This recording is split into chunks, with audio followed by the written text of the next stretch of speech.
Hey guys, so I wanted to quickly come on here again about how it's so important to be someone who just doesn't care.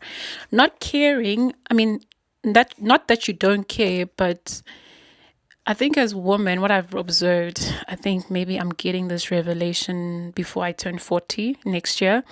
I'm 39 this year. And I've noticed again just my years of being in life, especially in my late 20s, 30s, and now late 30s, is that there's a concept called stoicism about not allowing things to get to your emotions or get to your head.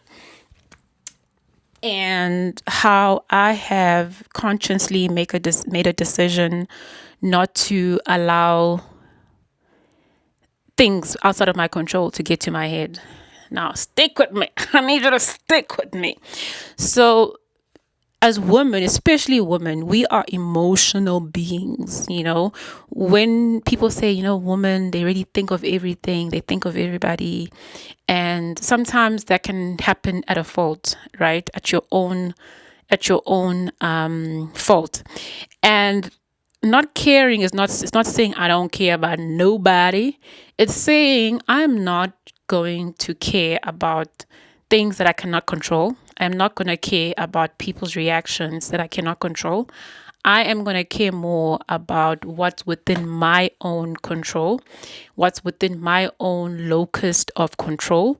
And I choose not to care what people are. For example, something very minimalist, like I don't care what people are talking about in the corridor.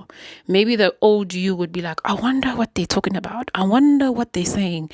Those two, I share a mutual relationship with them. I wonder what they are saying. Why are they not talking to me?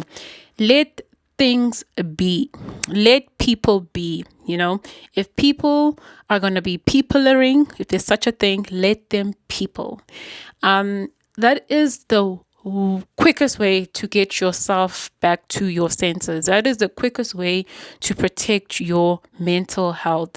A lot of women who care too much, which including me, but now I'm trying not to, who care too much are women who have allowed every single thing, people, situation, circumstances affect them, what people's reactions or the lack thereof of their reaction. And it's time for you to kind of look at your life for the next decades and start saying, no, there's certain things I'm willing to do and certain things that I am just not willing to do. And I have realized that it's not easy, especially if you've been someone who's probably been a people pleaser, who's been someone who's always had people's back, but people don't got your back. And it's almost like now it feels like you are coming to this realization that I actually don't care. I do not care. And I always say to my sisters, you know what, as long as this is in place, I don't care what's happening around it.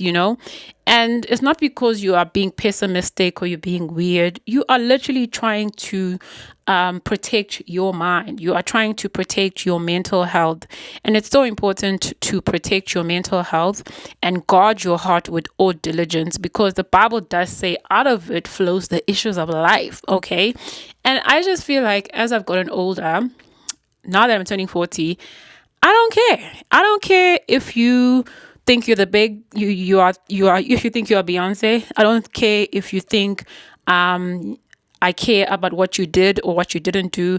I don't care what's going on, because if I am not part of that conversation, if I've not been in the loop, I'm not going to try and dissect what people are doing, what they're not doing. It's just such a misuse of energy. And I honestly think it's a misuse of time. Okay. And I remember growing up, I don't know why I lost this. I remember being told that I was probably one of the most less caring grandchildren my grandparents ever had. So my cousins and I, school holidays, from the time we were kids, even up until we were in university, we used to go to my grandpa's house and my grandmother's house before she passed away. We used to go there And I used to be that child who like did what she wanted to do, not also in like in a rebellious way, in a very quiet way. I went very undetected, and I remember just feeling like people didn't understand me. And then I remember my grandparents actually calling me Umpiziza, which is a nickname in isiZulu. It comes from the word impi, which means war. It basically means that I always had this. You're not gonna tell me this. I can do this. You told me I can't fetch the kettle from this place. I will fetch the kettle. You told me I cannot feed the chickens. I'm gonna feed the chickens. I had such a forceful nature about me, and if people were trying to do anything to me or anybody that I love, I will literally beat them. And I won't even beat them like loudly. I will beat them very silently. And because of that characteristic trait, I grew with it. And then along the way, I lost it. And now I'm just like, I need to come back to this word that I used to be called, umpiziza. And it was such a funny thing because everybody used to, every time I attend family gatherings, they'd be like, Nangumpi, Nangumpi. In my head, at first, I didn't understand. Why would you call me umpiziza? But now I completely get it. And I'm so grateful to God now that I am so aware of what really is good for my health and what's not good for my health, how I shouldn't really care about what people say or what people do not say, you know, what people like to how people like to cause attention to themselves, and how you should not be a person who gives it very loosely, especially if they're not deserving. So, anyway, guys, stoicism, go look it up. It's a philosophy. Somebody somewhere a long time ago, probably is dead, said that, this is how you should be living.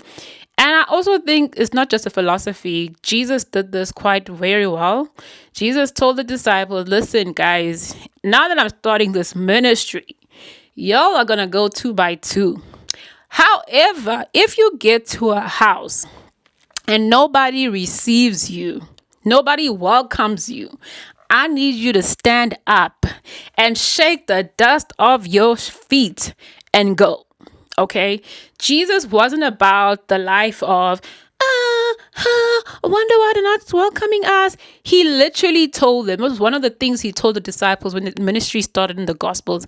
If somebody does not welcome you, hey, I need you to go. Okay? And it's a matter of self-respect, but also not just self-respect, but just like you're trying to contain yourself, you contain your energy. So please, guys, stop allowing, especially women, stop allowing the world to chip away of your lovingness. Give it away, but only to those who welcome it, and stop giving people attention that they haven't earned. Okay? Have an awesome day, guys. Bye. Stop recording.